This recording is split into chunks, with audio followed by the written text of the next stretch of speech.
Dr. Lampley, come on up. Happy Valentine's Day. Thank you for joining us today. My name is Daryl Lampley. I serve as Vice President for the college with purview over the Williamson campus and external services. This campus, just a few little data points.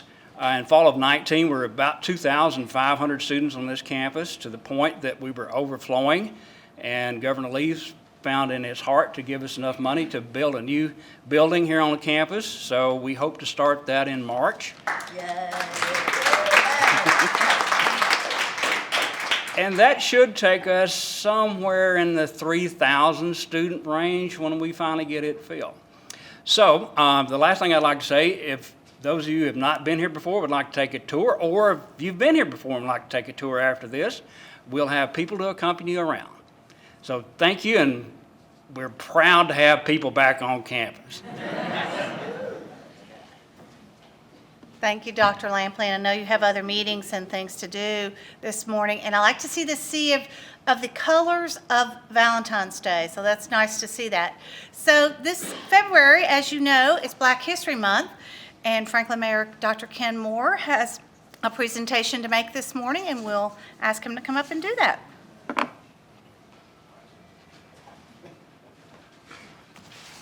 Well, good morning and happy Valentine's Day, and it's my honor to have a proclamation. Am I doing something wrong? You don't have anything red. Is that like St. Patrick's Day? Do you pinch them if they don't have anything red on Valentine's Day? You don't know what else I may have on this red.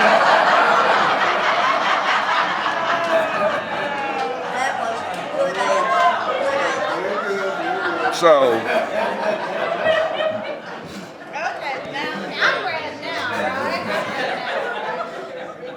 good way to start the day, and just love Columbia State and what it contributes to our community. And Daryl, just thank you for what you're doing for our students, and wow, what an impact this building and all the facilities and the teachers and the students make on our community. But that's not why I'm here. I can brag about Columbia State all day, but I do have a proclamation for Black History Month, and I'm going to present it to my namesake, Dr. Kenneth Hill, and Alma McLemore, and I think Derek, maybe you come up too. And so if I could go ahead and start reading as we come up. Sure. You want to be on the camera as usual, don't you, Dr. Hill? I talked to some of the people in your church, and I've got some new information. So listen up to this proclamation. Whereas Black History Month affords special opportunity to become more knowledgeable about Black heritage and to honor the many Black leaders who have contributed to progress locally and nationally, and whereas Franklin has a long history of leaders in the past and currently who are sharing their stories and generating community unity with projects such as the Fuller Story, the March to Freedom USCT statue, street namings, and preservation of historic structures such as the Merrill Williams Home, the Green Book House, and the McLemore House, just to name a few. Whereas such knowledge and involvement can strengthen the insight of our citizens regarding the issues of human rights, the great strides that have been made in the crusade to eliminate the barriers of equality for minority groups, and to continue the struggle against racial discrimination and poverty.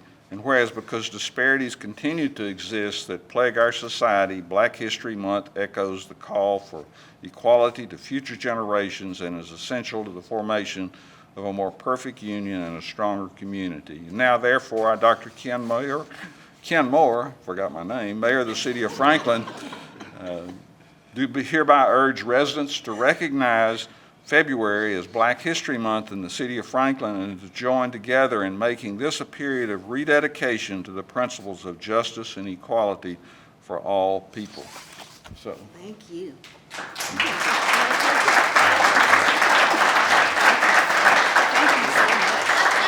thank you.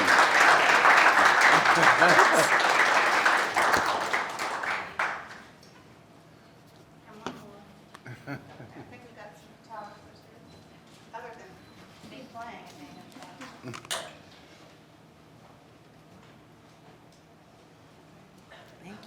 Thank you. Thank you so much. Don't put us to sleep this morning, Dr. Hill, like you do at church.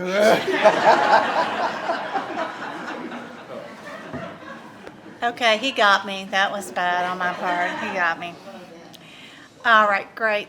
So we are going to start off, as we do every month, with our Did You Know question, a little bit of history. And I'm going to bring up Nancy Conway, one of our board members, to do the honors on this Did You Know?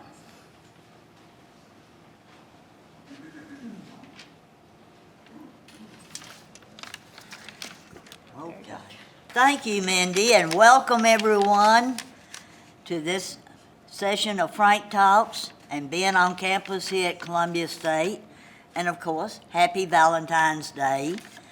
But regarding today's Did You Know quiz question, in commemoration of Black History Month, today we honor the Tuskegee Airmen, the first African-American military aviators in the United States who fought in World War II.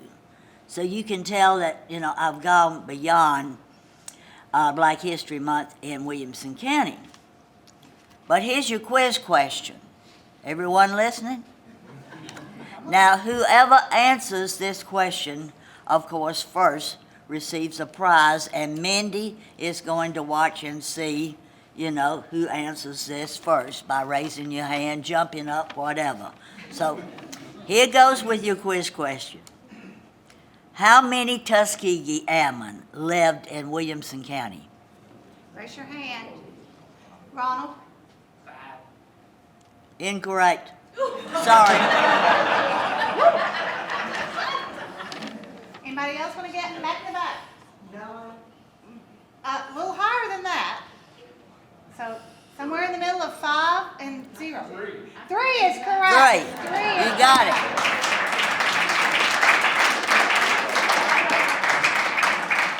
Now, regarding the 3 Tuskegee Airmen who lived in Williamson County, one was John Patton, who was the husband of Louise Patton, one of our educators that many of you will remember. Another was Robert Murdick, the father of Tommy Murdick. And the third one was Dr. Joseph C. White. Dr. White actually lived in Brentwood. I had the pleasure of visiting with him several times. And he later, after World War II, went to college, received his doctorate, and in his latter years taught at TSU. So just remember, these guys were totally incredible. And if you want some interest in reading, just get on your computer and look at Tuskegee Airmen. Thank you.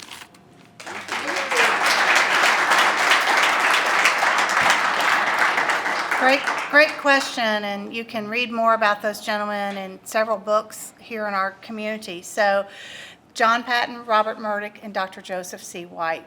Again, we want to thank Williamson Medical Center, our sustaining partner, for being here and sponsoring Frank Talks and many of our other programs, and then our Frank Talks presenting partner is Renaissance Bank. Williamson Medical Center, we have a short video to play to show you a little bit about their commitment to our community.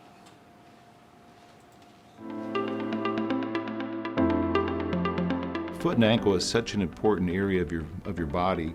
It kind of dictates the mechanical alignment from your contact with the ground all the way up to your knees, your hips, your back, your shoulders. The foot is made for stability, whereas your hands are made for mobility. And so we use the foot to help as our base as far as our walking or standing or activity levels. Trying to make that as normal as it can be and functional as it can be has a huge impact on joints and body parts above that level. Ankle fractures are fairly common for us. Bunions are very common to us as well. Those are probably one of the 2 most common things that we treat. Also, Achilles tendon ruptures and Achilles tendonitis is a fairly common thing we see as well. Technology continues to evolve. A type of surgery we do for bunions in particular. We're pushing to do surgery through smaller incisions, which creates less soft tissue injury, hopefully less stiffness and less scarring, quicker return to activity. So something we're really excited about is that there is a newer device that's been developed actually by one of the physicians I trained with in New York that allows us to fix the Achilles tendon through a small 1-inch incision. We can actually pass this device underneath your skin around the tendon and capture the tendon through small poke holes and able to use this small 1-inch incision to actually reset the tension to your Achilles, which is the reason to do surgery. Ankle replacement specifically to me is kind of my baby. It is something that's taken a pretty big hold over the past decade. It's just a newer way of treating ankle arthritis that's much different than a fusion where you lack motion and it makes it difficult on the joints around it. I have one patient who had ankle arthritis on both ankles. She couldn't walk long distances, couldn't garden, and I recently saw her a couple of months ago, and she walks without a limp, and she's gardening, and she's happy, and her swelling's better. I find it hard to believe there's a job that's much more satisfying than that. The beauty of having 2 foot and ankle surgeons in the same group is there's a huge amount of comfort in picking the other person's brain, and it's such a rewarding experience to be able to offer information or to ask for information. It's excellent to have somebody, I would say gray hair, but I think I've got more gray hair than him actually, and he looks so young, but he's got plenty of experience that I've been able to lean on, and it's always nice when you've got the textbooks to tell you what to do, and sometimes it just comes down to an opinion on, this specific patient, they've got these issues, and someone who's been through that and done the experience and kind of knows what the outcome looks like, it's invaluable for me.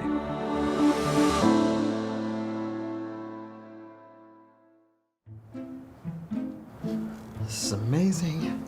It's just like the one from the movie. What is this? Oh, hey, you're home early. What is in my living room?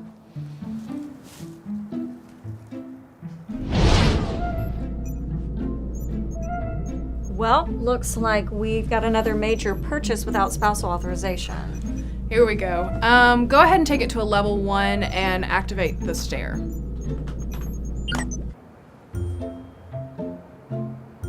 How much did it cost?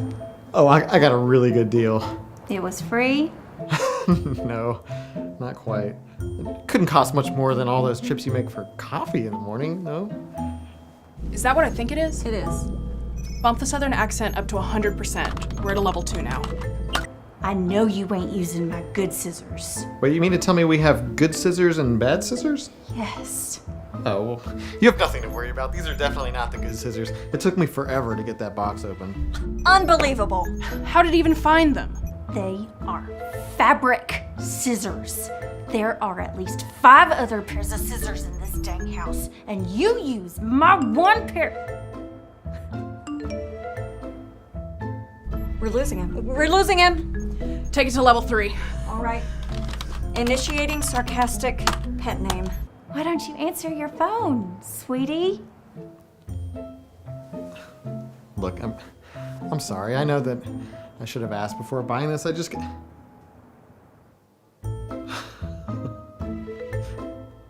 He's actually picking up his phone. Come on! I'm gonna do it. I'm gonna press the button. No! Let's wait and see what he does first. 1 second, and done. Sorry. So, we're good? Press the button. Yeah. We're fine.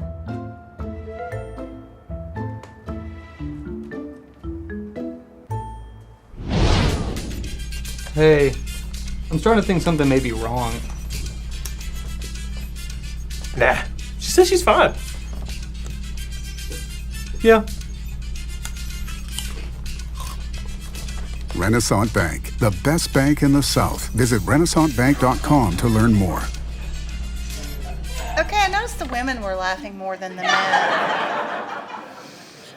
Just a little lesson, just a little nugget to take away with you this morning. And thank you, Renaissance Bank and Williamson Medical Center. And thank you to the Good Food Group, your local McDonald's franchisee, for the coffee this morning.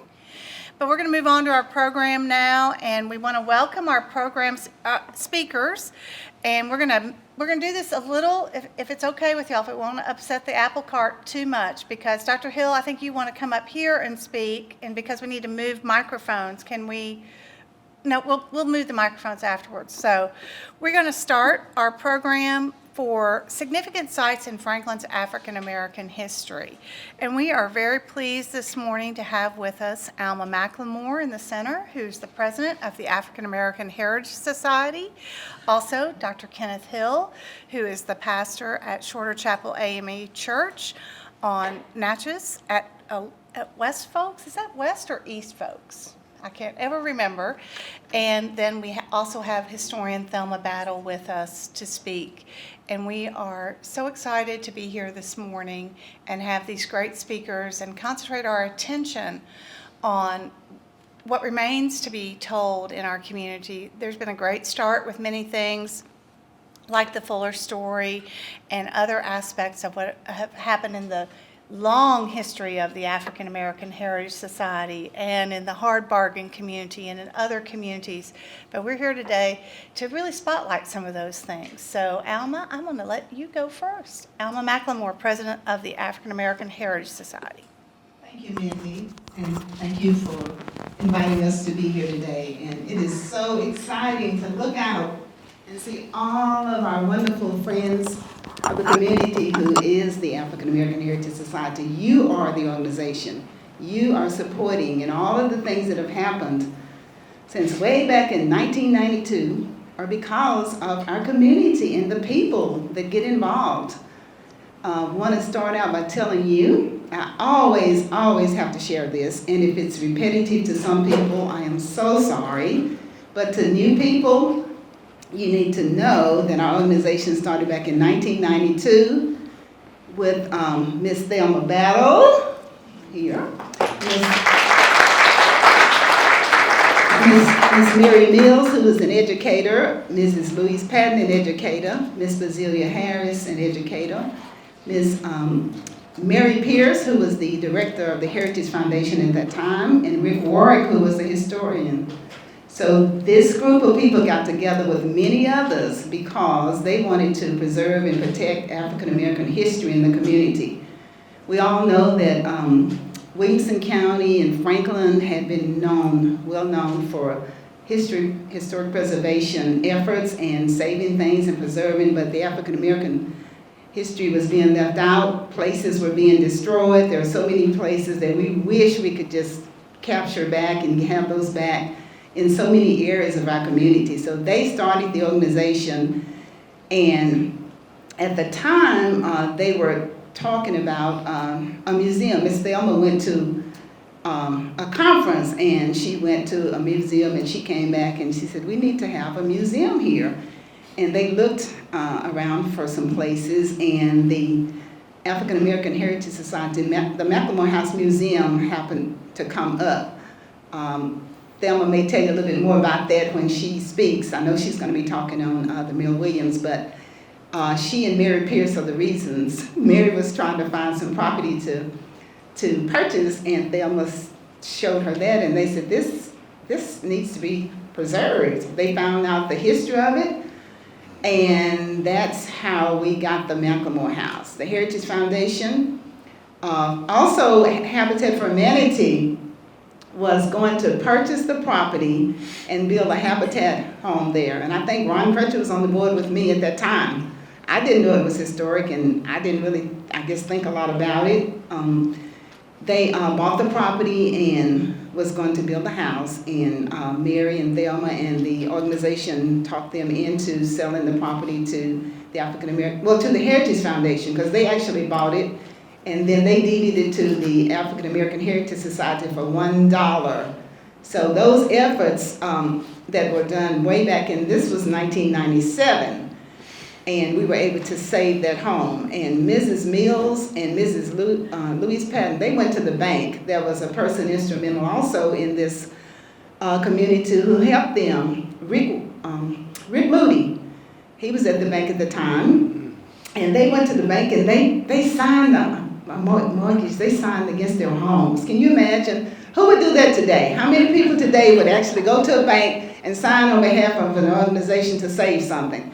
So they deserve the credit. They deserve the accolades for me to talk about them. I came much later, but these were the people that actually found it. They were on the grassroots. Thelma tells me about the times that they had fish fries and all kinds of things. They were selling stuff. They were out in the community trying to raise money. They would get support from the grocery stores who donated stuff to where they could raise money for the fish fries. And Williamson Medical Center was the first one to write a big check for $15,000. We can give them a hand right now. And the state of Tennessee, they were helped. Representative Charles Sargent, he was really, really great with working with them. And also Representative Mike Williams. The City of Franklin, give yourself a hand. There's been so much support. So when people say that things are not happening in our community and that people don't care, yes, they do care. I'm a testament. I can tell you about that. It happens every day. People call, they want to give money, they want to donate. They want to be a part of this save as well. So that's how we got the McLemore House. But the story, Harvey McLemore, I think everybody probably knows the date that the house was built. He was a formerly enslaved person. When was the house built? Anybody? Well, as of today, you will remember this. Valentine's Day, by the way, happy Valentine's. And I do have my little red on. I won't get pinched, Mindy. Happy Valentine's Day. But the house was built in 1880. Remember that when I see some of you all, I'm going to ask you, when I see you somewhere, I'm going to say, when was the house built? So you love that house, and you're going to come and see it, and I appreciate that. I didn't bring a lot of stuff today because we're working on the black tie, and like my wonderful people that are sitting beside me, they've got literature, they've got things with them, but we're so busy with the black tie. You all understand that, and also we want you to come to the museum anyway. So we're just kind of giving you a little appetizer to where you can come and visit the museum and see for yourself. But anyway, Harvey McLemore, he was formerly enslaved. He built this house in 1880. His family lived in the home for 117 years. It got in deplorable condition and it was condemned, and the great-great-granddaughter of Harvey was the last person to live in the house, and she now lives right behind in the house that Habitat built in a week. It was a blitz build. I went on vacation, came back, the house was built. Her name is Laverne Holland. She's a descendant as well. So everything just ties together. That little area is just amazing. And then right across the street, you have Johnson School, which was named after Dr. Charles C. Johnson. That was an all-colored school. That was what it was called at that time. And I went to that school. Mrs. Mills taught me, Mrs. Louise Patton, and Mrs. Harris. They were teachers at the school, and they were founders of the organization. So see what these educators and historians can do? And Miss Battle, she had gone all over the community, all over Williamson County, talking to people. She's got tubs of information where she used her own time and her own gas going and talking to people and amassing lots of pictures to start to documenting the story of the African American people in the community. And she'll tell you about herself, of course, but I just want to make sure that everybody understands the positions that these people played in the organization and why we are where we are today, because they were there then doing things that really made a difference, that gave us more courage and determination to keep on climbing higher and higher and doing more and more. So Harvey's house got its first renovation in 2002, and then at that time, a black tie was kicked off in celebration of that. Doris McMillan did the first black tie. It was amazing. We had ice sculptures. I mean, it was really, really, really great. And so now we're on our 21st. That's been 21 years ago. And the McLemore house, the Harvey McLemore family, was the story that was, the family that was honored that year. And what else? There was so much that I could tell, but I think we have, how many minutes do we have? We got a few more minutes, but describe more fully black tie. Oh, okay, okay. And when it is. Oh, okay, okay. The black tie, the first one was 2002. We have one coming up March 12th. We had to change things. We had it February 5th. It was designated to kick off the Black History Month way back 20 years ago. And we want to also remember Tommy Murdick. He was really, really, really instrumental in a lot of this. And again, Doris kicked off with the first black tie in the organization, and so many members at that time. We changed the date from the 1st of February to March 12th because of the virus, Omicron variant, and we sell out so fast. So if you all know any place that we can have an event that we can have 1,500 people, that's what we need, seriously. We have so many people who want to come. And as soon as we send out the invitations, people call, and then 2 weeks later, after the initial invitations have gone out, we're already sold out. And we dropped our numbers down from about 750 to 500 right now. And that's a lot, but we were requiring masks and vaccinations, and we tried to call people after the date was changed. It was changing. We were trying to get people to give up their tickets. And they wouldn't do it. They said, no, I'm coming. And even though Williamson County has spring break, we have a waiting list of people who still want to come. So it's a good problem to have. And Mayor Rogers Anderson Tom Lawrence always talks about the Ag Center. He said we could have it at the Ag Center. We do not want to have a black tie. Where you have horses and pigs and cows and have fairs. We just cannot do that. So y'all be searching for a place for us to have our black tie, because it's all about the community. And the Malcolm Moore House got its second renovation. Just got completed in December. It is so amazing. When you go in there, you're going to feel like Harvey is going to come around and he's going to greet you and he's going to offer you something. I mean, it's just so nice and cozy in there, and I just applaud the group that worked on this and the people who gave us $125,000 for that second renovation. It looks absolutely wonderful. We have our master gardeners who have partnered with us to continue to do the landscaping on a continual basis. That is a big deal, y'all. The big deal, so give the master gardeners a hand, because they deserve that. The master gardeners of Williamson County, and then all the people who have who gave the money. The Tennessee Historic Preservation gave us a big grant, and we have several other people who gave money, but I'm probably running out of time and better not start calling names. But it's completed now, and you can come to the Malcolm Moore House and see the Malcolm Moore House Museum. And then we got our other project, and then we got the partners that are sitting beside me. They show the Chapel Greenbook House and the Bell Tower, and then Ms. Thelma's going to talk about the she's going to talk about the Merrill Williams House. So I am going to stop right now and let the other people, because we could be here all day long. Thank you. We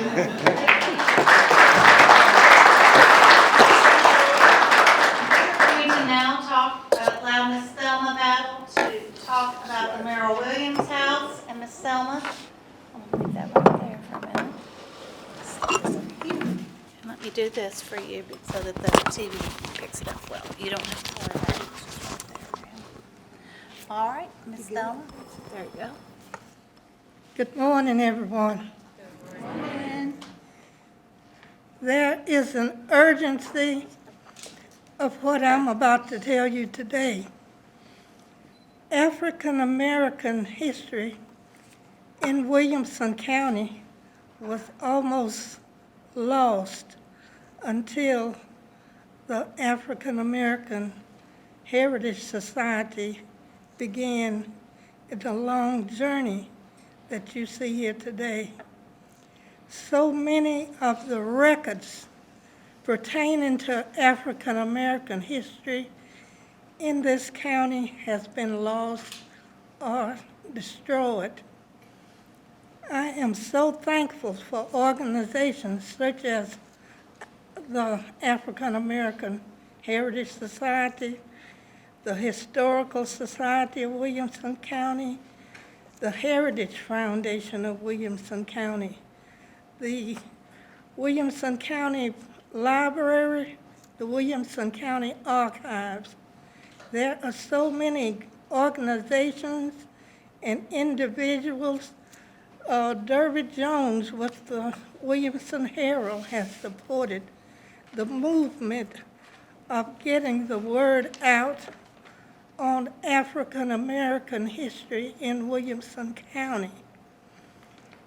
The Natchez Street area where the Merrill Williams house is located was once a bustling neighborhood, a pocketed community of African Americans.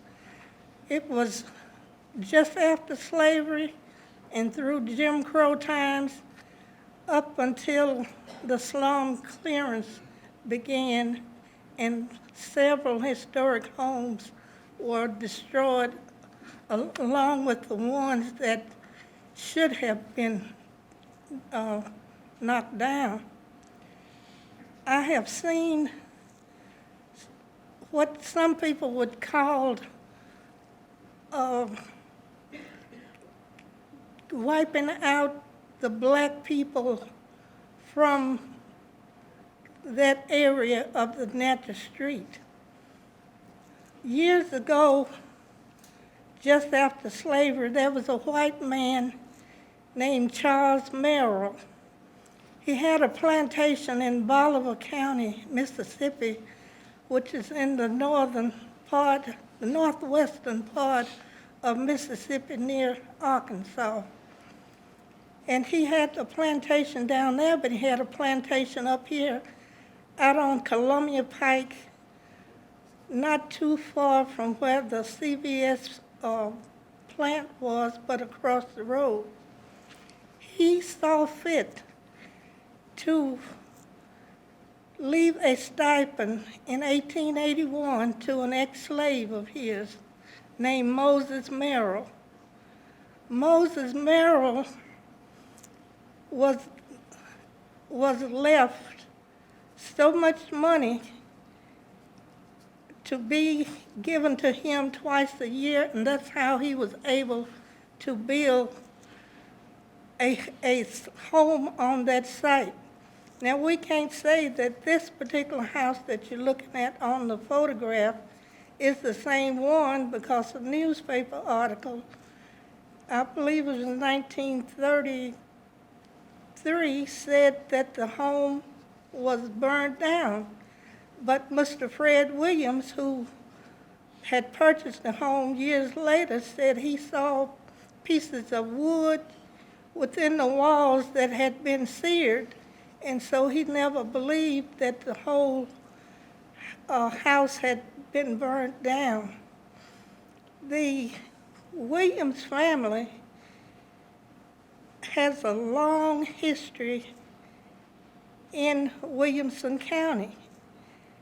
Tom Williams, I'd like to read a story to give you an idea about who these Williams people were. And just a minute.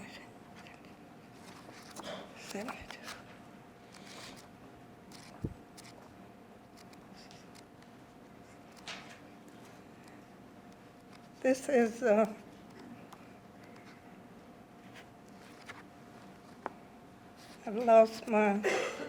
didn't bring the book that I had everything mapped out in, so bear with me just 1 minute, but it'll be worth the wait.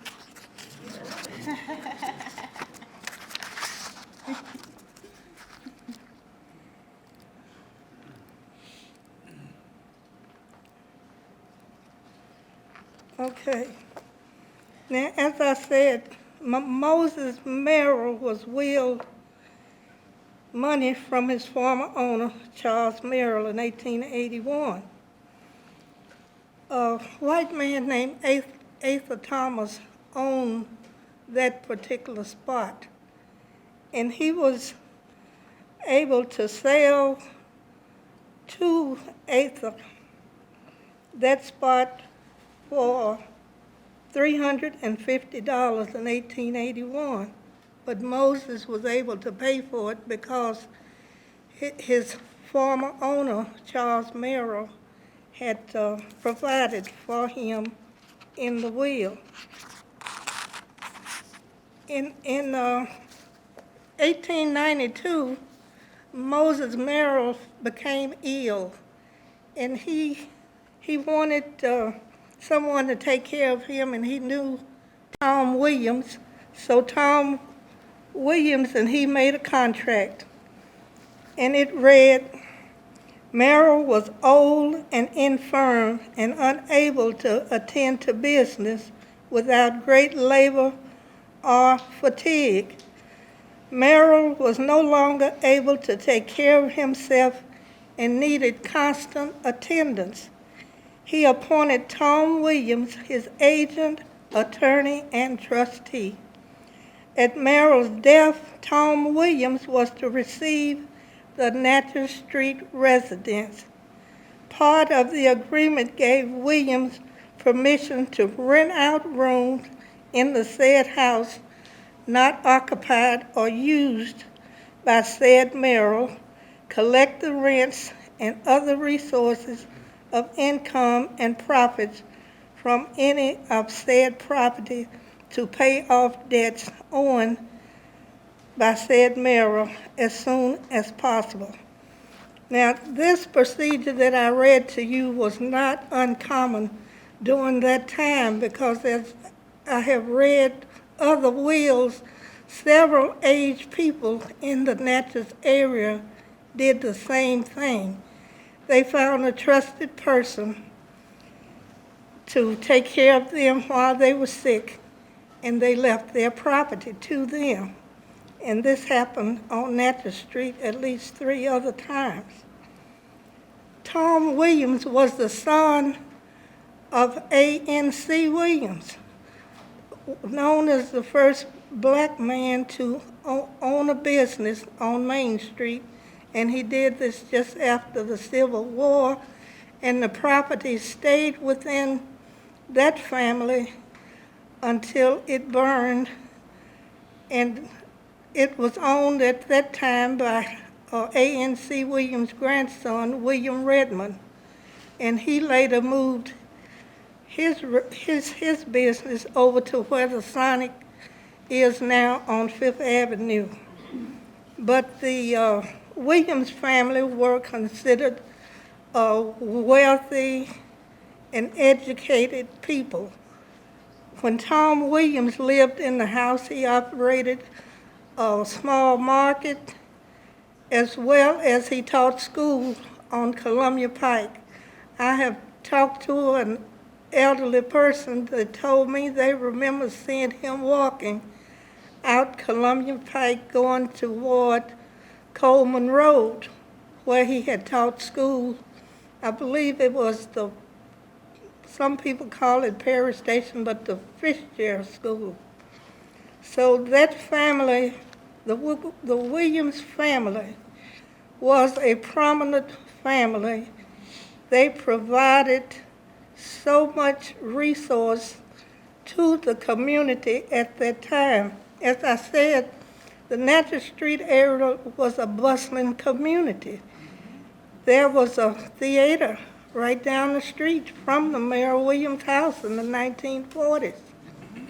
There were 3 funeral homes in the Natchez Street area almost within hauling distance from each other, and this was in the 1940s.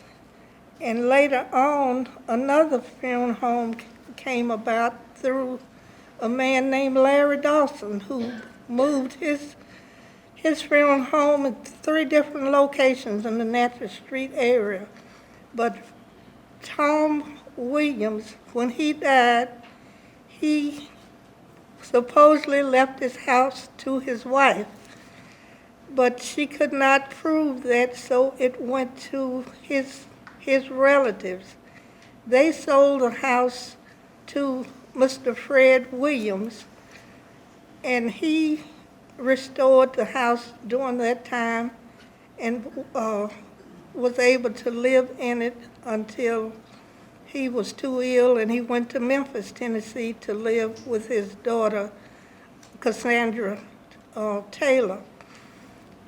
Cassandra was a successful businesswoman. She and her husband owned a gift shop on Beale Street, as well as they had a limousine service where they would take wealthy people who wanted to travel as a party group. They had those custom-made vans to take people all around. Cassandra married into a family that had once been the manager of the Lorraine Hotel where Martin Luther King was murdered. So the Williams family were marginalized,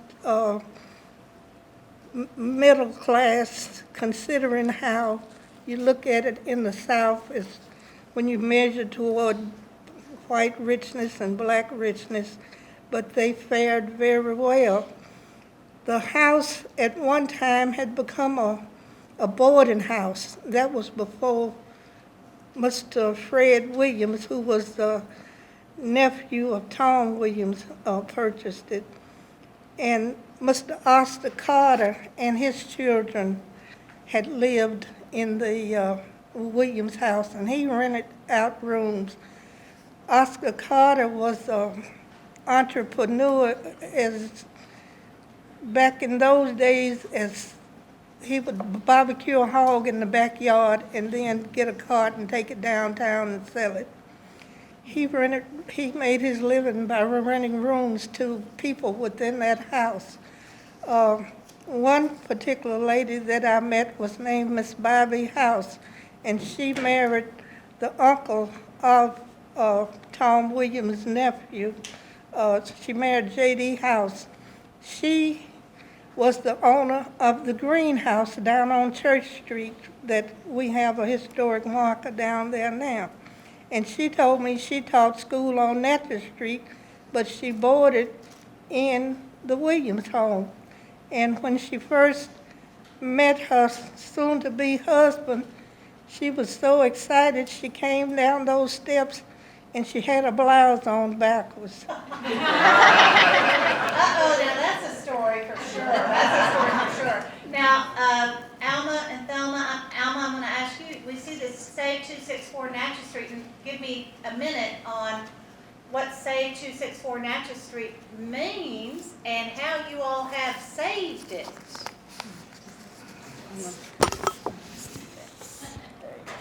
I'm going to be really quick and really fast. 264 Natchez, you've heard the story. You know why it's so important to preserve it. We reached out to the community, and the community answered. And people sent in donations, and people were getting excited about it, and we got a couple of calls from some people that really, really gave us, that really enabled us to close on the property. We got $1 million from Emily McGee, and we got $100,000. Yeah, $1 million gift, that's big, y'all. Y'all, we should be clapping on that. I'm still numb about that. I'd never seen $1 million check. She wrote $1 million check and handed it to us. She wrote it and handed it to us. Yes, personal check. Woo! Anyway, $100,000 from Calvin and Marilyn Lehue, and so many other people have given. It is a community effort. I've said this over and over. And when we signed that agreement, we said we wanted to do it in 6 months. We had a year. We did it. Actually, Emily called me like Juneteenth. Signed the contract, started May 1st, Juneteenth. Do the math. You ask God, you believe, and it happens. And then he uses all these people to make it happen. So that's a big deal and long story. And I know we don't have a lot of time, but yeah, it is a wonderful save, and we're working on talking to architectural engineers and people now to get going with this. So we want to do this in a year too. I know I'm really, really talking too far ahead now, but anyway, you've got to set goals, because otherwise you'll just kind of procrastinate and lollygag. And no, this is not anything to lollygag about. This is a wonderful save, and we want to see it in about at least a year and a half, right, y'all? Yes. I'm public speaking again, so let's go for that. And we still taking donations because it's going to cost a lot of money to renovate this wonderful home. So any donations, please send them in. We'll take checks today. People probably run when they see me coming. I generally don't ask. Well, like I say, I didn't ask Calvin and Marilyn. I didn't ask Emily. So if I don't ask you and you think, boy, she didn't ask me, so I'm going to give her a big check. Just write it. We love it. Thank you so much. If you do that. So I'm gonna. I've got some leaflets I want to pass out. So Send them back. Thelma has some papers that she'll pass around and can look at, but this is all on Natchez Street and the Natchez community. And when you think about it, please think about it as the community, because it is. And just across the street from the Merrill Williams house is the Shorter Chapel AME Church, as well as the Green Book House. And Dr. Hill, I'd love for you to come and tell us a little bit about this and how the church and the MTSU Center for Historic Preservation and the African American Heritage Society are working to preserve really this heartbeat of the African American community. Yes.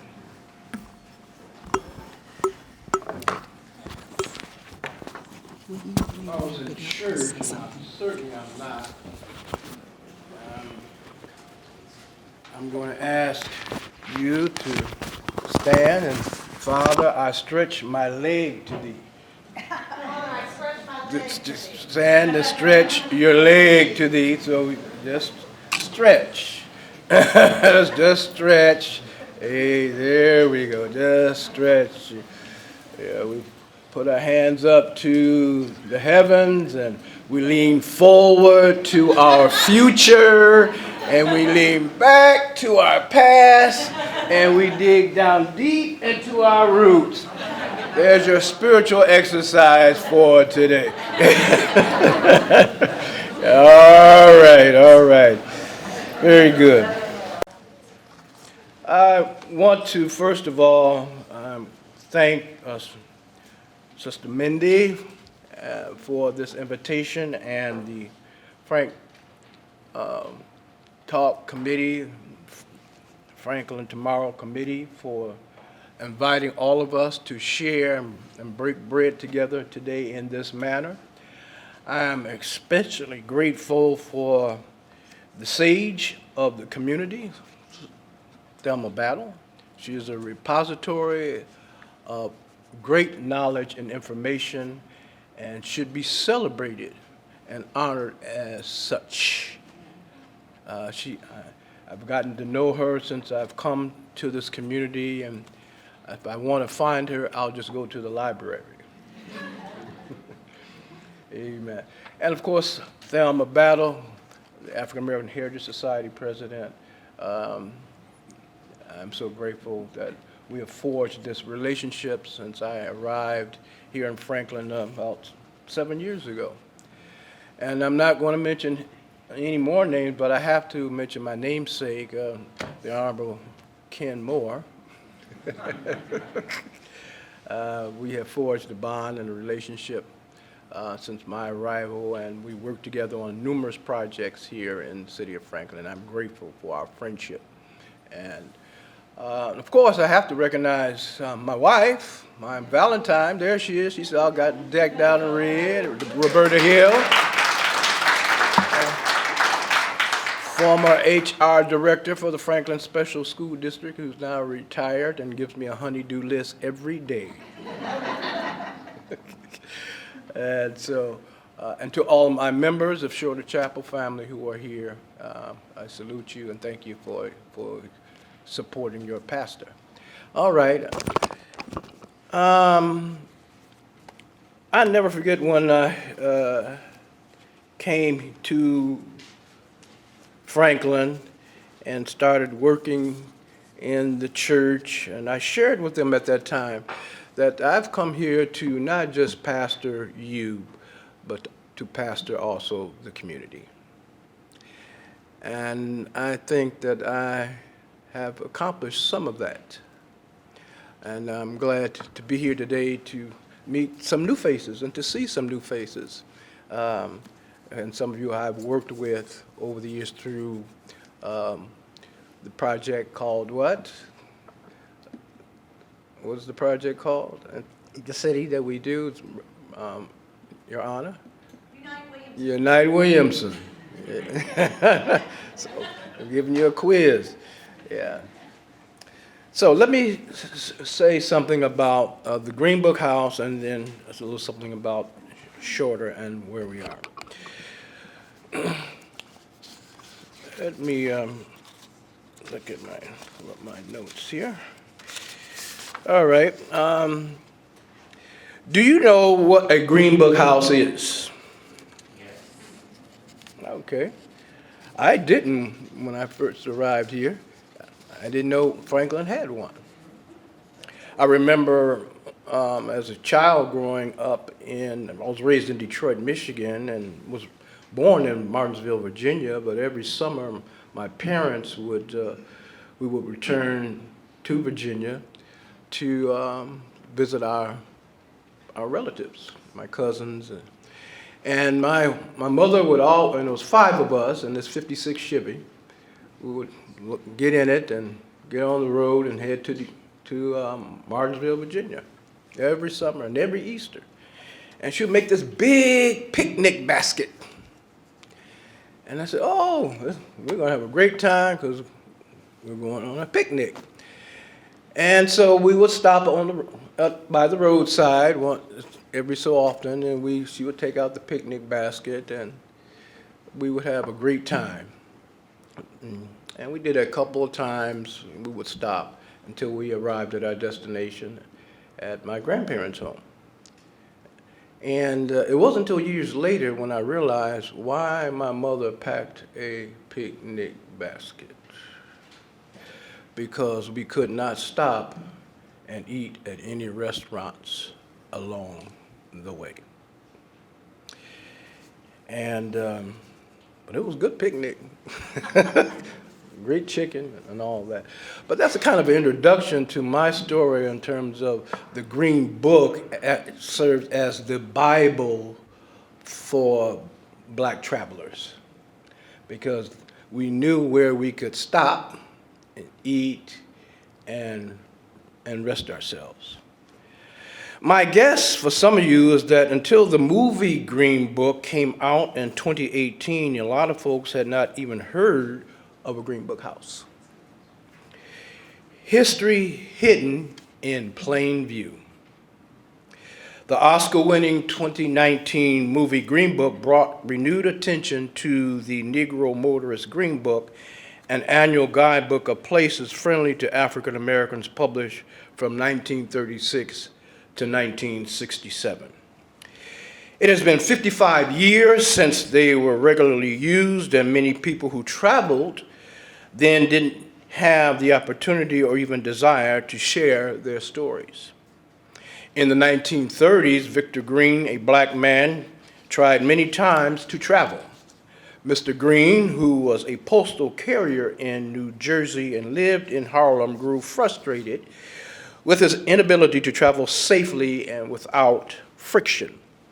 He took action and decided to publish what he named the Negro Motorist Green Book. Eventually, the home would be, excuse me, the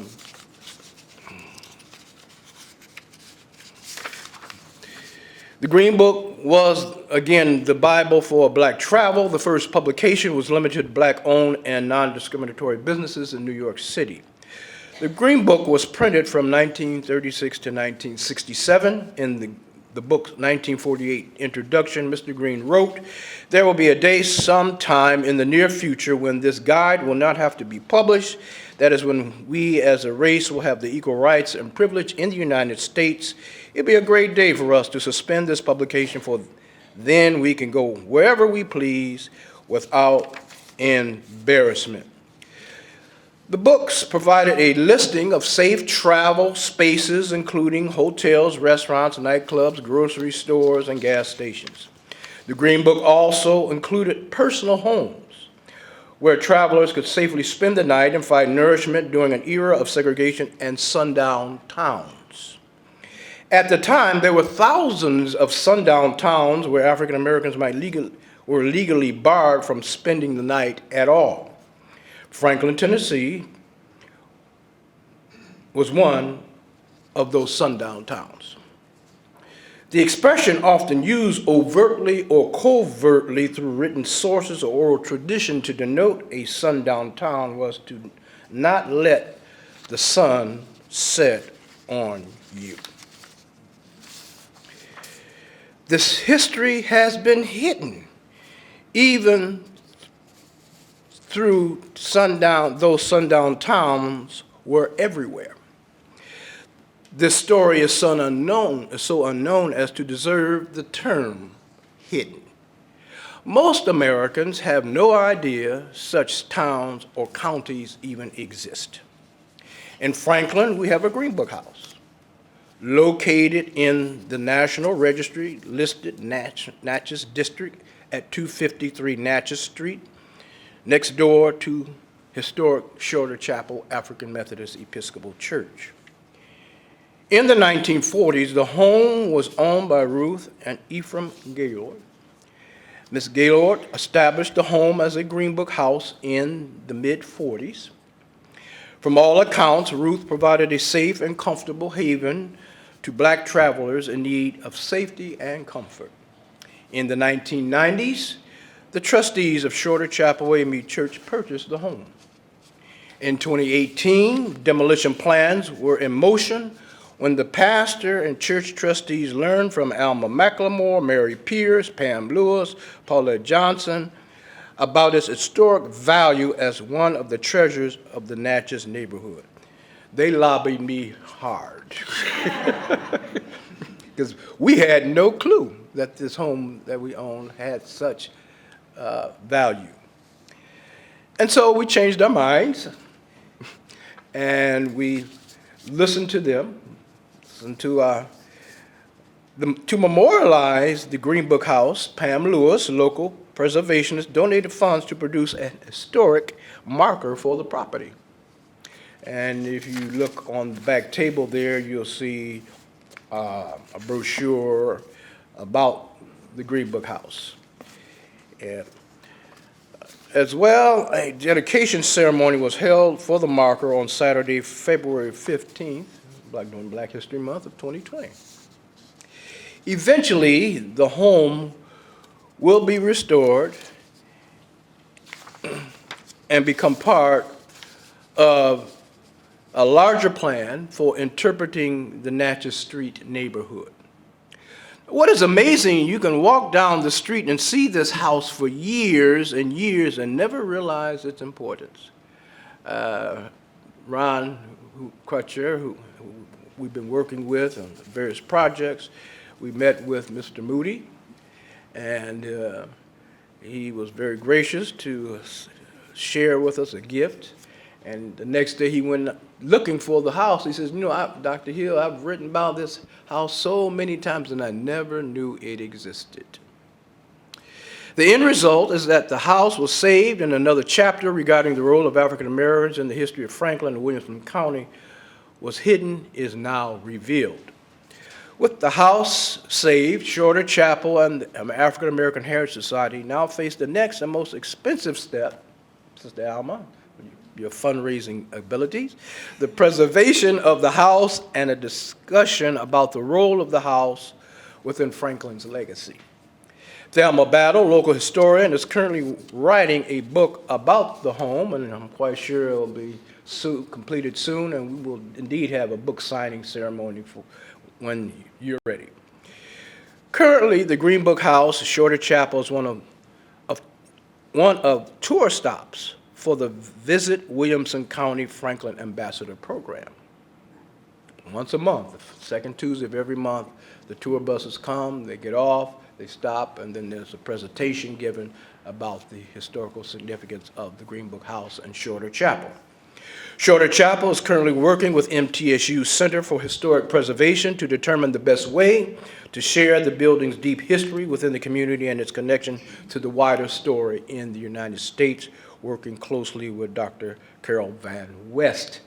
And we've just written a grant to the National Historic Spaces and Places to secure funding for the interior interpretive panels that will go inside of the house.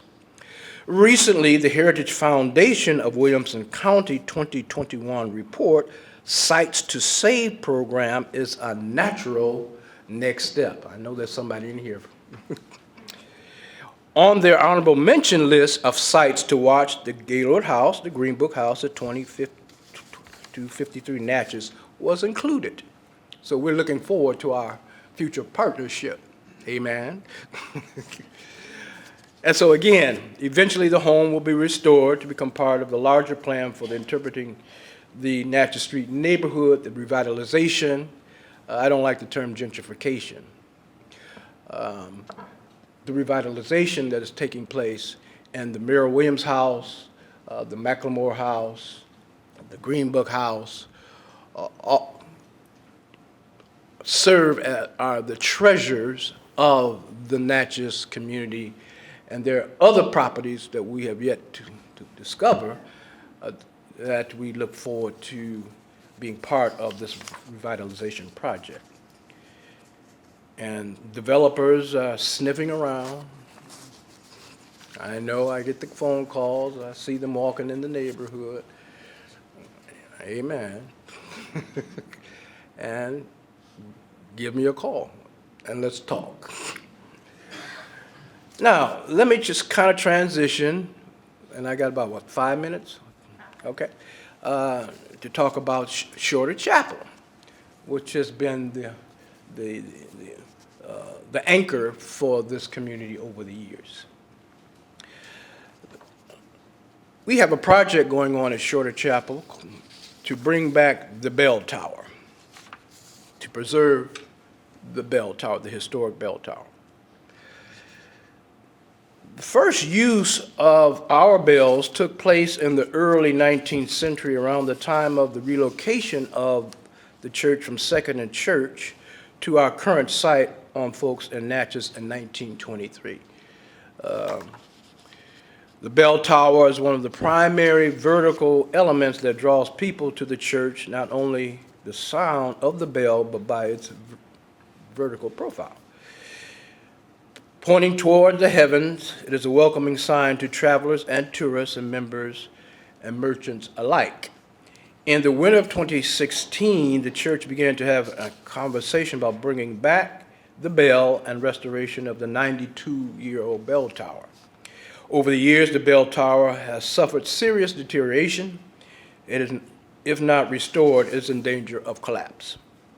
In 2017, Shorter Chapel trustees submitted requests for proposals and received 2 proposals for restoration. In 2018, the church determined that it needed to raise money for the restoration effort, which began with the 150th anniversary campaign, which some of you were part of and have contributed to at that time. In 2019 and 2020, fundraising was halted by COVID. In March 2021, fundraising was resumed. Many of our members and friends of Shorter have given. And so, in order for the work to be done, funds need to be secured in order to complete this project. And we are seeking good craftsmanship with the best, the latest restoration materials and technology that will result in a bell tower that looks like it did in 1925, but performs like it was built in 2022. And so on the back table there, you'll see an architectural drawing of the bell tower. There are brochures on that back table also, kind of little slick brochures on to save the bell tower. We thank God for Brother Ron and Sister Stacy and working with Shorter Chapel's bell tower team and our efforts to restore that sacred space and place. And so one day, the bell will ring, I hope, once more to the Natchez community and beyond, and it will do so because you will make it so. Thank you very much.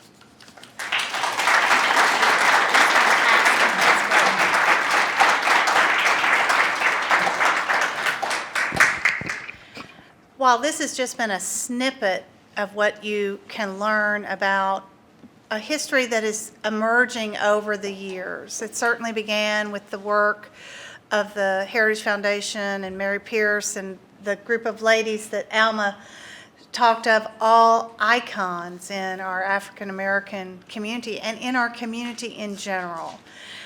On the back table also is, I just want to highlight this month's Southern Exposure magazine with this cover of Miss Mary Mills, Doris McMillan, Thelma, Alma, and our good friend Monique McCullough, and the hard work those women are doing to bring this forward. And Stacy, wave, because people need to see you. Stacy Watson, is working with the Center for Historic Preservation out of MTSU and can answer some questions there for you.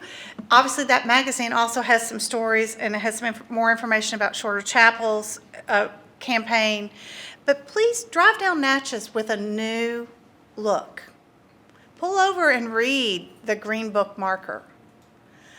Try to immerse yourself in understanding that this community was more than a way to get from West Main Street to West Main Street.